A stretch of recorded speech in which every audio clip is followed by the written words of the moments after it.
Hello everyone, welcome to our channel CMA Hub.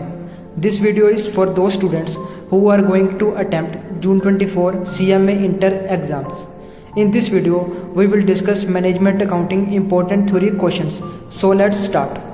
First important theory question जो आपका बनेगा वो है What is management accounting and its scope. आपको management accounting की डेफिनेशंस बतानी है, रोल ऑफ मैनेजमेंट बताना है कंप्लीट. सेकेंड क्वेश्चन आपका होगा फाइनेंशियल अकाउंटिंग और मैनेजमेंट अकाउंटिंग, इन दोनों के बीच में आपको कंप्लीट डिफरेंशिएशन बताना है. Third question will be what is learning curve and it's applications. Learning curve के बारे में आपको कंप्लीट बताना है. Fourth question will B decision making under uncertainty. Uncertainty की कंडीशन में आपको डिसीजन मेकिंग बताना है और रिस्क की कंडीशन में भी आपको बताना है. Fifth question will B difference between absorption costing versus marginal costing. Sixth question की अगर बात करें तो ये बनेगा what is activity based costing, it's merits and demerits.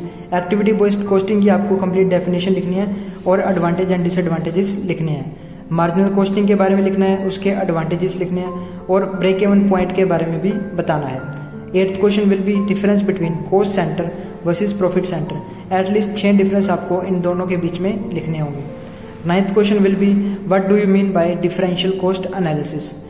Talking about 10th question it will be evolution of management accounting. अब इसके 4 stages हैं, आपको उन स्टेजेस के बारे में लिखना है. So your 11th question will be economic value added and how to measure it. Economic value added का जो फॉर्मूला है वो आपको याद करना होगा और इसकी डेफिनेशन आपको कंप्लीट लिखनी होगी. 12th question will B responsibility accounting and it's characteristics. Talking about 13th question, it will be relationship between decentralization and responsibility accounting. 14th question आपका होगा cost versus management accounting. जैसे financial versus management था, अब cost versus management में भी difference आपको बताना है. 15th question आपका होगा meaning, advantage, method and limitations of transfer pricing. 16th question will be difference between standard costing versus budgetary control. इन दोनों के बीच में आपको 6 से 7 डिफरेंस लिखने होंगे. 17th क्वेश्चन की अगर बात करें तो ये होगा characteristics of responsibility reporting. 18th question की अगर हम बात करें ये होगा decision tree analysis and its application.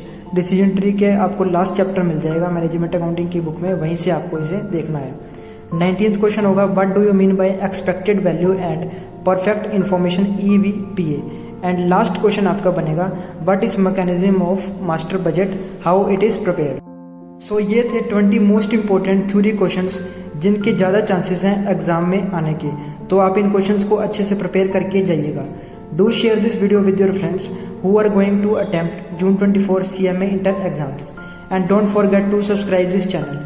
Thank you so much.